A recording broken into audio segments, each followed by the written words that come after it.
Welcome back to the Melanie Mitro Show. It's your host, Melanie Mitro, and I'm excited for today's episode, just like every single week, because I've got some real wisdom and real life experience that I want to share with all of you high performing business owners, CEOs, mamas, whatever role that you play in life. I know you are stretched thin, you are working hard, and sometimes you feel like you are running on fumes. And one of the things that we're going to dive into today is how to make sure that you can run at the high rate that you want to run as an entrepreneur, but also keeping your body really intact from a health perspective, from an energy level, just overall feeling your best, even though you're showing up in a big way in your life and in your business. And I find that I didn't always do this well.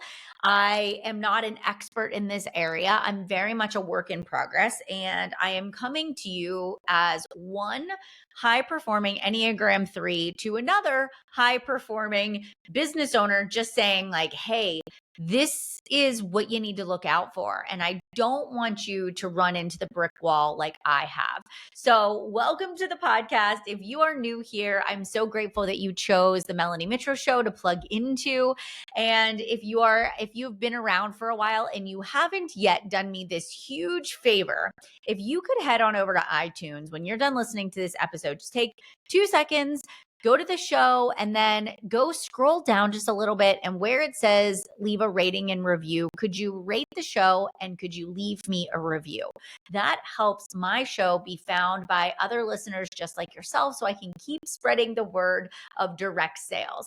And also, if you're listening to this on Spotify, head on over, just give me some stars, give me some love there. Let me know that you love the show. And if you are listening on YouTube, give me a like. Make sure you subscribe to my channel because I'm always dropping, whether it is business advice or training or resources for you. My YouTube channel is just another great place where we can stay connected and you can be in my world and learn about all of the things that I have going on and how I can support you in your business and life journey. So let's get into today's episode. It is all about how to navigate stress and overwhelm, even as a busy CEO and entrepreneur that wears many hats, whether it's mom and wife. And I've got to show you, these are my notes for today's episode. And I could have gone on for pages and pages and pages, but over the past week before I was recording this episode, I've been jotting down ideas because I keep having these conversations. I keep having these conversations with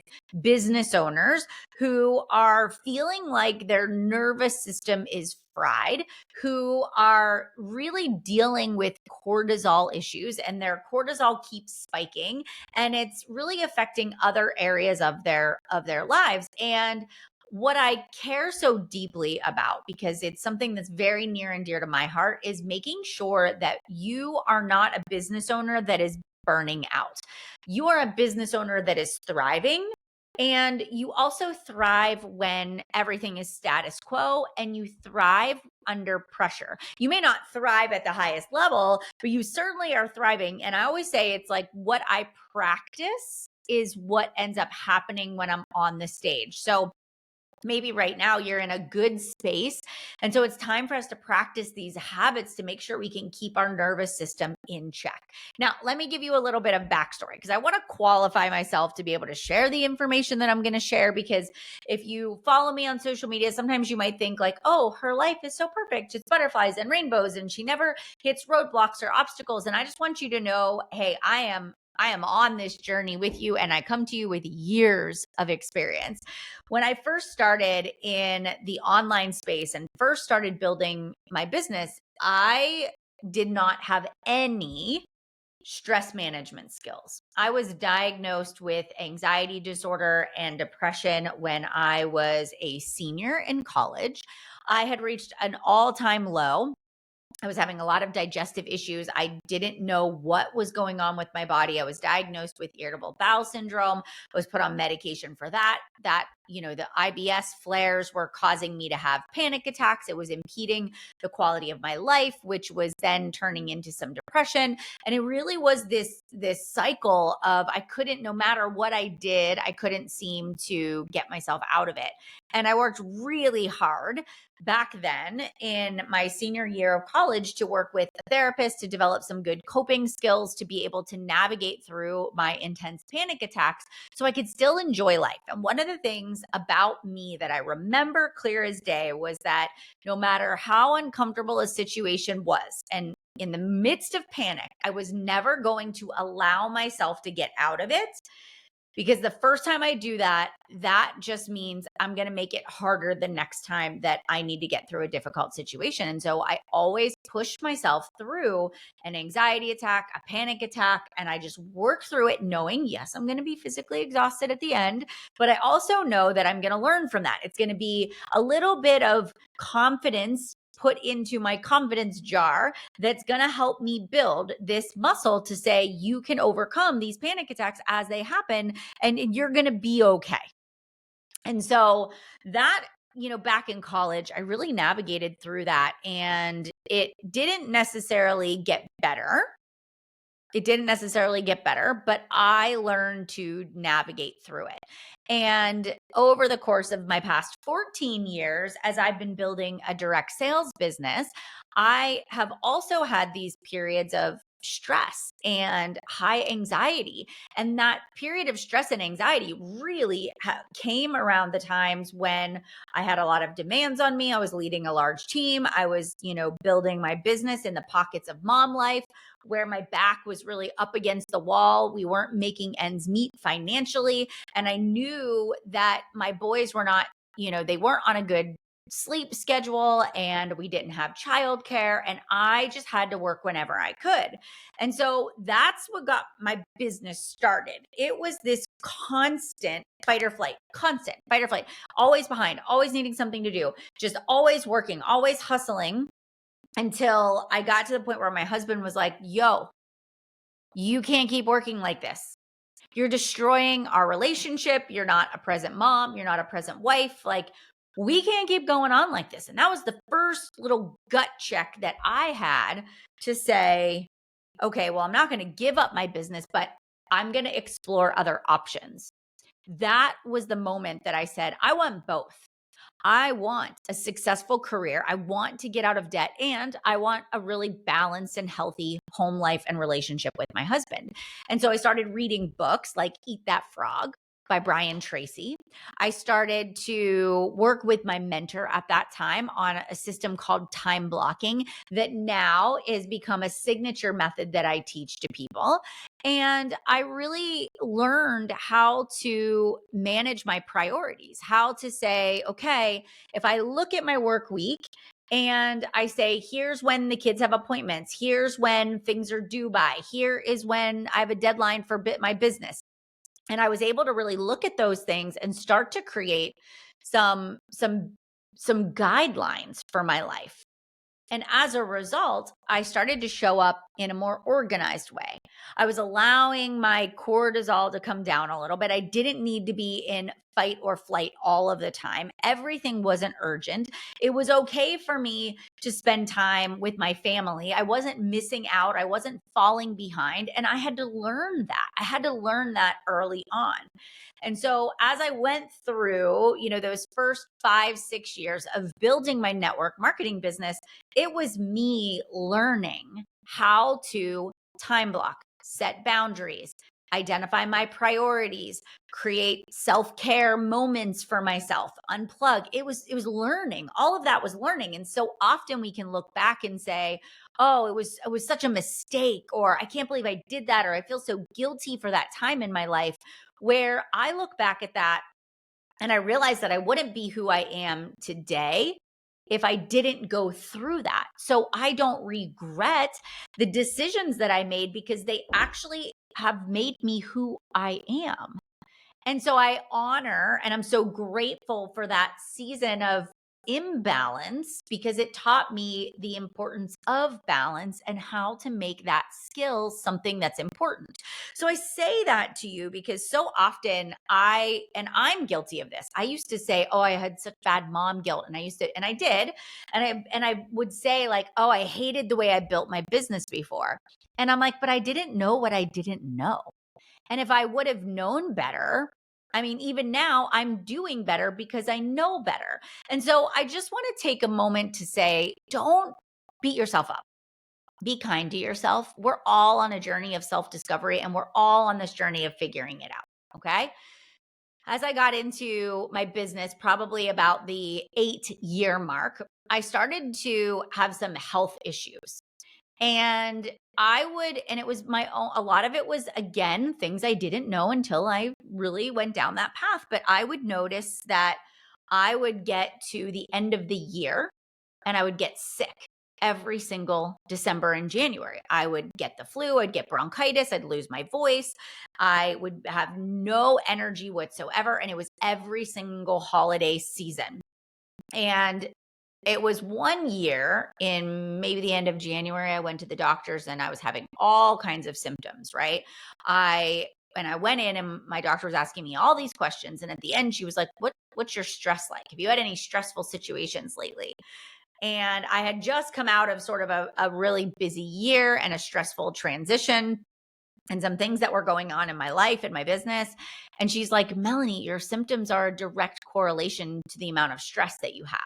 And even though you aren't stressed right now, all of this that you're carrying is why your body is screaming the way that it's screaming at you. And it was like, wow, okay. And at that moment, I realized I had to take it to the next level. I had managed my time. I had created good priorities. I had achieved a lot of success in my business, but I needed to get this whole balance thing figured out so that I wasn't running myself into the ground at the end of every year. And what I learned was I was kind of teaching my team to do the same thing where they were running themselves into the ground every single year. And then it was like picking up this ball of energy and saying, okay, come on, guys, let's go. It's a new year. It's a new start. And that just became heavy to people and it became heavy to myself. And so I went down this path of studying because I'm such a person that says like, okay, this is the reality that I have right now. I don't like the way that I'm hustling in my business, but I'm not going to stay here. This isn't the only way. And so I started studying high performance habits. Brendan Burchard, one of my favorite business coaches of all times. I read High Performance Habits. I started listening to Ed Milet's podcast. I started to read books where it was all about how to manage your priorities and build a life that you love and how to be highly productive. And so I just went on this search to say, let me find the solution for me that is going to help me to not only be balanced and healthy, but to be really high performing and very successful in my career. Because I'm watching people that have great personal relationships and people that have great businesses and multiple investments. It's like, how do they do it? And I got really curious about putting myself in rooms in proximity to really successful high performers that were balanced, that had similar core values. And so over the last 5 years, I've really dove into productivity. I've really dove into my health and taking care of myself. And so what has happened is that has prepared me for this new season that I just walked into and it's been at the time that this podcast is airing, September the 30th, it'll be exactly 1 year from the biggest life altering transitional period that I've ever had. I don't really know what to say, but I'm going to call it that. And I will say that it was like all of those years of training as a high performer, as somebody who manages her time, as somebody who has really said, okay, from each season of business and leadership, what are the things that I liked? What are the things that I didn't like? What am I not willing to compromise on?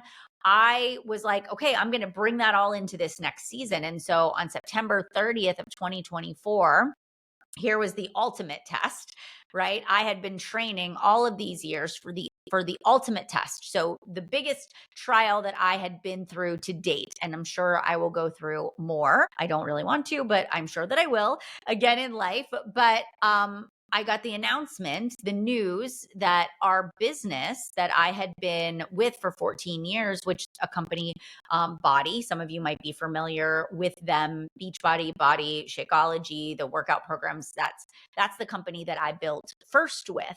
And they made an announcement that they were changing their compensation structure. They were going to go from a network marketing model to an affiliate model. And they were going to make that effective at the end of the year. And so we had a couple of months where, we were still going to get paid until they officially just went affiliate. Now, if somebody was a retailer and they had sales, it was not as devastating, still highly devastating because it did change everything. But for the people that really built their businesses based off of team and team members and really loved the team building aspect of it, it was a devastating loss. And that was me. I built a top team in the company 4 consecutive years in the row, one of the largest organizations, and that was devastating. And so you talk about nervous system on fire right there. I mean, if I go back and I look at my Aura Ring scores, my body was like stressed 24/7. My husband and I were actually taking a walk talking about, the fact that we were coming up on this 1-year anniversary. And I was like, I never want to live through that again. I was like, that was so stressful. Do you remember? And I was telling him, I'm like, do you remember we would wake up at 3 a.m.? My heart would be racing and I couldn't fall back asleep. My heart rate was like off the charts. My stress level like would not come down.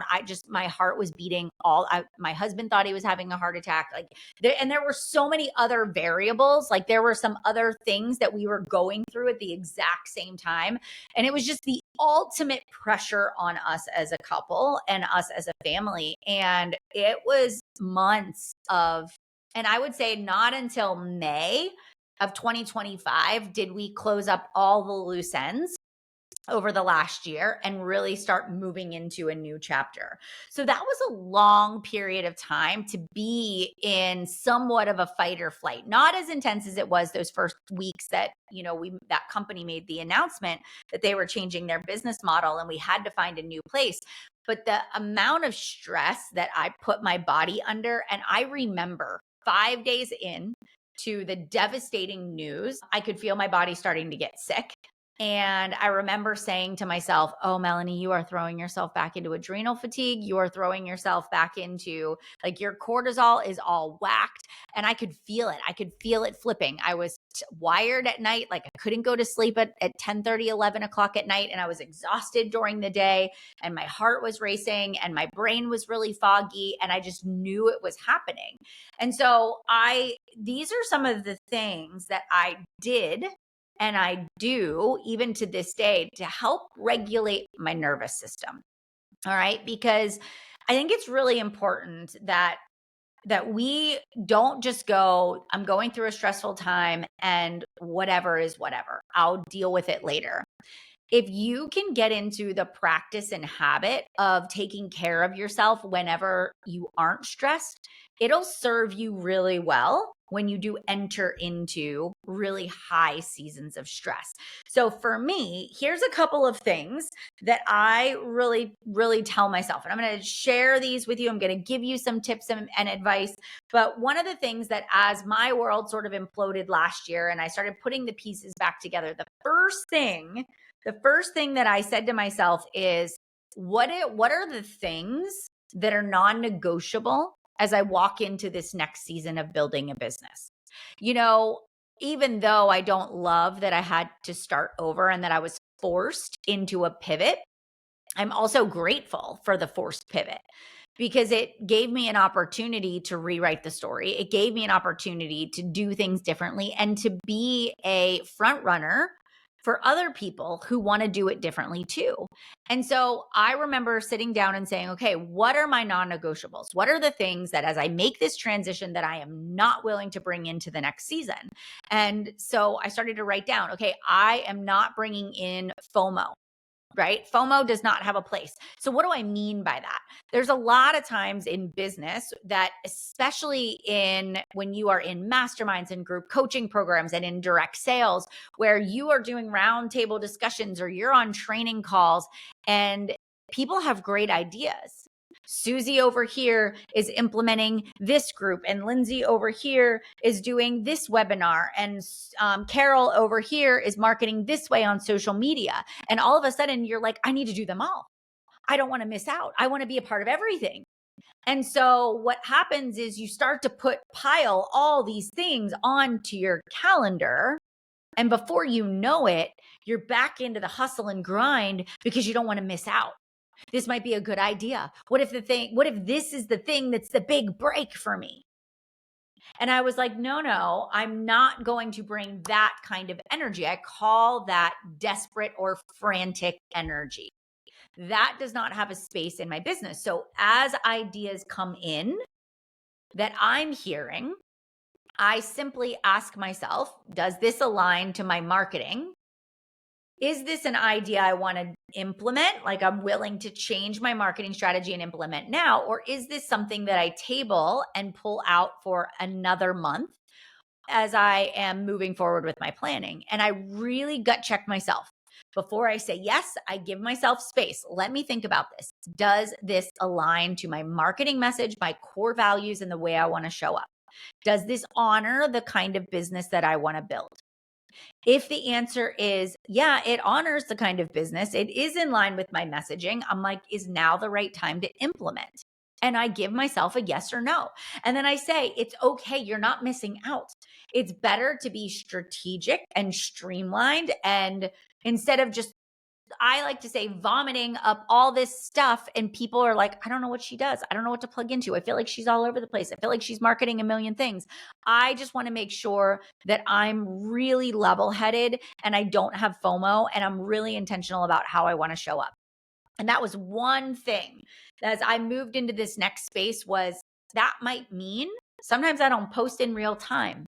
I don't care if the rest of the world is posting about something on a specific day. If I'm not ready to talk about it on that day, I am not missing out. And it is okay. I don't need to be on everybody else's timeline. It's my timeline. Maybe you need to write that down for yourself. I don't have FOMO anymore. I do things that are aligned to my core values. I make decisions based on my goals and where I want to be and how then the kind of business I want to build in my life. So a lot of times I will say to myself, okay, I don't do that anymore. I don't have FOMO. A lot of times I will say that to myself, like, I don't work like under stress. I don't do that anymore. So what I want you to begin to ask yourself is, if you're wrestling with stepping back into business, raising the stakes a little bit with your goals, starting a new venture, I want you to ask yourself, what are the things that are non-negotiable that you will not take into the new space? Okay. What are those things? Because the minute you write them down, the next thing you can do is say, so how's it going to look different? You may not have an answer right away of how it's going to look different, but I guarantee you, if you write it down and you keep coming back to it and you think about it, eventually you're going to find a solution. You're going to find a different way. So for me, as I came into this space, I was like, no frantic energy. It's elevated. We are professional. We show up with integrity. We're organized, right? There's not that frantic even hustle in there. Yes, we hustle, we work hard, but it's very focused. What does that look like? Marketing calendars, team calls, clear communication, right? Really pausing and saying, is this what I want to do? Not just saying yes to another thing because I feel like I should say yes to something else, or I don't want to let somebody else down. Okay. So what is it? What do you really want? What do you really want? That's so key. Now, let's take that over here, right? And just sit this in on the side. And let's come back to, now we're in the day-to-day grind, and I found that as we launched our new business in 2024 in October, so just 10 days after we got the announcement that everything was was closing. We looked at all the other opportunities that were out there and found a really good fit that felt aligned. Now, stepping into that new space, there were some things that I had to do, and I still do, to make sure that I keep my nervous system regulated. So, I definitely have a tendency to have high anxiety, and since I've been through adrenal fatigue in the past, I tend to have adrenal fatigue that comes back very easily. So I have to be super careful of that. If that is you, I want you to know you can still operate as a high performer and still honor your nervous system, but you have to work at it. It is not something that's going to happen overnight. So, here are some of the things that I say to myself often. I say to myself often, I am safe. I am safe. I am safe. I am safe. When my heart starts to flutter or I start to feel that fight or flight happening, I will just remind myself, Melanie, you are safe. You are safe. Like everything is okay. You can calm down. And I do this thing where I will close my eyes and I'll lay on the couch with one hand on my heart and one hand on my stomach, and I'll do boxed breathing or triangle breathing. You can do it that way too. And I just breathe in for 4. I hold my breath for 4. I breathe out for 4. And I just pause for 4. I breathe in for 4. I hold for 4. I breathe out for 4. And I pause for 4. And I'll set the timer on my phone and I'll do that for a minute straight. And I'll just remind myself, I am safe. I am safe. I am safe. It's a good nervous system reset. Even in high stress situations, your breathing is going to help you pull your body back down again. That is super helpful. And in those days and weeks where you just feel the stress mounting, I would wake up in the morning. That would be my morning, the way I would wake up. And I would sit down in my office with my devotional and I would just repeat, I am safe, I am safe, I am safe. I would do my boxed breathing. I would journal, do my devotional, and I would start my day. And in those seasons where life is just really insane, I also take a lot off my plate. You know, I don't know where as women we got the notion that busy is like a badge of honor, that the busier we are, the more commitments, the more things that we do as a wife or as a mom or as a business owner, that makes us more worthy. And I used to use exercise as my stress relief, but not just any exercise, like high intensity cardio for an hour and strength training and heavy lifting, but then it would leave me feeling depleted. And so I started to say, what can I take off my plate? There were a lot of things as I look at previous seasons that I just said no to. For example, like I just flat out said no to reorganizing cabinets and cleaning out closets and, volunteering, and just there was no extra fluff because all of my energy was going towards building my business and just keeping my nervous system in check. I forwent high intensity workouts for walks.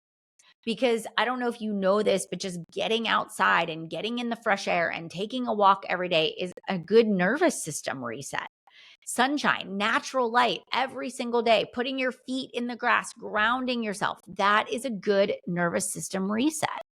And so in periods of stress, those are the things that I do. I swap out my heavier exercises for more walks, more restorative, gentle yoga classes, right? Deep breathing, more of the boxed breathing. And I don't worry so much about whether I'm maintaining my 6-pack, which I don't have a 6-pack, but you know what I mean? I'm just like, I need to thrive in this season. And this is what it looks like. It is more restorative movements. I also find that most people give up their nutritional habits during high stress seasons. But what happens is the minute you give up your nutritional habits, you might as well leave yourself wide open to brain fog, even more fatigue, lots of low energy, and sickness. In stressful seasons more than ever, we need to make sure that we're staying hydrated, that we're eating a protein packed, nutrient dense meals every single day. We're getting good fruits and vegetables, and we're really laying off the alcohol and the processed foods. And I get it, because so often in society, we're like, it's stressful, let's just drink. It's stressful, let's order pizza. It's stressful, I deserve this extra slice of pie or chocolate chip cookies. And it's like, I get it, but the more you feed sugar into your body and alcohol, it lowers your immune system. So now you're getting sick and your brain fog and you have no energy. And it's like, how are you supposed to sustain busy life when we aren't taking care of ourselves? And that's the one thing that I've learned from Brendan Burchard as I've watched him train and speak and talk about his rhythms and his routines, is that if he wants to be high performance, he's got to dial in his nutrition. He dials in his sleep. And so I've worked very hard at making sure that that is just a non-negotiable. And even when it's stressful, I lean into that even more, knowing that that is how I'm going to sustain a really busy season. The other thing is 3-2-1 sleep. And this is directly from Brendan Burchard. This is not something that I came up with myself, but it is something that I live and breathe and use. And if I can give you, if there's like anything that you pay attention to today, it is this, okay? It is this. When we are on our phone scrolling, and I have tracked this with my Aura Ring, anytime I'm on my phone before I go to bed, my sleep quality is compromised. Anytime I work late, my sleep quality is compromised. Anytime I eat a late meal, my sleep quality is compromised. So this rule of thumb says 3 hours before bed is your last meal, 2 hours before bed, no work, and 1 hour before bed, no screens of any kind. I am far from an A+ student in this area, but I work really hard at it, because I know that my quality of sleep actually determines the success of my day. So I make sure that I do my best to stay in the 3-2-1 sleep. And if that means I'm getting up at 5:30 in the morning, then I know I'm in bed by 9:30 the night before. I know that if 9:30 is bedtime, 8:30 is the last time I work. 7:30 is the last time or 8:30 is the last time I'm on my phone. 7:30 is the last time I work. And 6:30 is my last meal.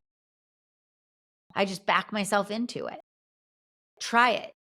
You'll be so surprised at how much you catch yourself and you're like, oh my gosh, I can't believe all the things that I'm doing that are essentially self-sabotaging my ability to show up as my best self.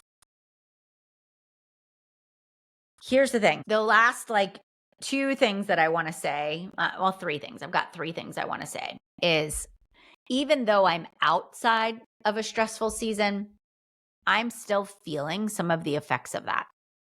You have no idea what your body holds on to. I've done a lot of deep work and a lot of deep healing to say we don't do that anymore. That's not how we operate, or to create healthy boundaries, or to say that's not acceptable, to really make sure that I'm paying attention to my body. And I literally lost like half of my hair last year because of the amount of stress that I was under. Being healthy and having a lot of stress can do to a healthy person. I can't imagine what it's doing to some of you who don't have those same rhythms and routines and patterns and habits. But I really, over this past year, have leaned in hard to unplug time. I want to run fast. I want to be the best of the best. I want to be the space where network marketing leaders are like, I want to be on that team. There's no drama. There's professionalism. There's high integrity. There's high impact there. There's people that are doing exactly what they say they're going to do. Like, I want to be the go-to space where you're healthy and you're successful. Healthy and successful, thriving and growing together. But I know that I can't do that if I'm not modeling that for my people. And so every single week I shut it down. Shut it down. Even every single day, I was like telling my little Bible study group last night, I was like, every single day, I either leave my phone in my office or I leave my phone on the kitchen counter and I just go do something, whether I'm putzing around in the garden, or last night I was working on some stuff for the boys and homecoming, or I'm just talking to my husband, or we're taking a walk. Like, there are times every day where you can't reach me. I don't feel the need to sit on the couch and decompress and just scroll. Sometimes I'm reading a book. Sometimes I'm watering my plants. Sometimes I'm talking to the neighbors. And on the weekends, I give myself a 24-hour stretch where I'm unreachable. It's like a reset for my body every day and every week. And guess what? We're still growing. We're having $1 million months. We're having lots of advancements. Our team is on fire. And it's because I've surrendered the need to control it all and feel like it's all my responsibility. I started to lean on other leaders and put people in spaces where they can lead too, and remind myself, I don't do that anymore. If I'm an elevated brand, how does an elevated brand operate? How does a top direct seller who lives exactly what she preaches, how does she operate? And I show up as that person each and every day. Not perfect, but imperfect, just taking action, one foot in front of the other, because I know that all of my past experiences, everything in my life was happening to me so that I could show up in this space and share and lead all of you. So before you kind of go down the rabbit hole of maybe victim mindset, I can't believe that happened to me. I shouldn't have to work this hard. Why do I have to start over? Why am I so anxious? I just want you to reframe it. How is this situation for you? How is this situation shaping you to be a better steward of faith? How is this situation allowing you to lead the next person that you don't even know yet? I promise you that your life has been carefully orchestrated down to every single detail. And whatever you have gone through or are going through is for you. And it is so that you can turn around and be a steward to somebody else. So friends, I really hope that as you listen to this episode today, you can take a sigh of relief. You're not alone if stress weighs on you, if you've been through stressful seasons, but please don't stay there. The world needs you to share your story. The world needs you to forgive and to lean in and to trust again. Somebody out there needs you. And we can't live in fear, in overwhelm, or in just a heightened nervous system fight or flight response. We got to work on us so that we can work through others. So friends, thank you so much for being here today. I hope this episode gave you some valuable insight and support on your journey. And I have an amazing email that I send out every single month. So if you want to get on the list to be in the loop of any upcoming projects, programs, courses, masterminds, mentorships, make sure you drop into the show notes and put yourself on the list so that you don't miss those important announcements. All right, friends, until next week, I will see you soon. Thanks for listening to the Melanie Mitro Show.